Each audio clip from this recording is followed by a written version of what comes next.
Hello, church family. I wanted to take just a minute to encourage you today as we walk through this Advent season together using the daily devotions called the Jesse Tree.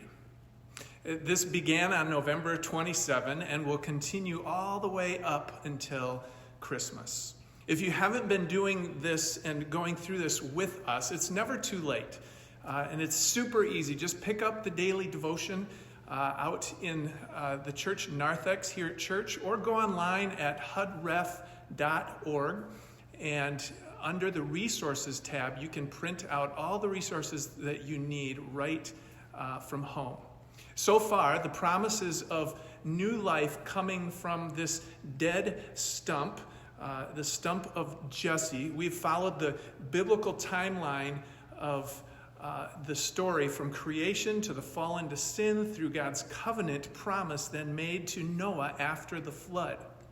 We then read about the miraculous promise that was revealed within the lives of both Abraham and Isaac and Jacob. Then, since Sunday, we made a huge jump in the timeline of our story from Jacob, whose name was changed to Israel, all the way to his son Joseph, sold into slavery by his brothers, but through a 13-year long struggle, rose to power, and God used Joseph in his position to bring God's chosen people to Egypt during a severe famine. Then as a new Pharaoh rose to power and forced God's people into slavery, this lasted over 500 years until God called Moses to save his people and lead them out of slavery from Egypt and into the promised land, with, of course, a 40-year layover of wandering in the wilderness because of their failure to trust in God.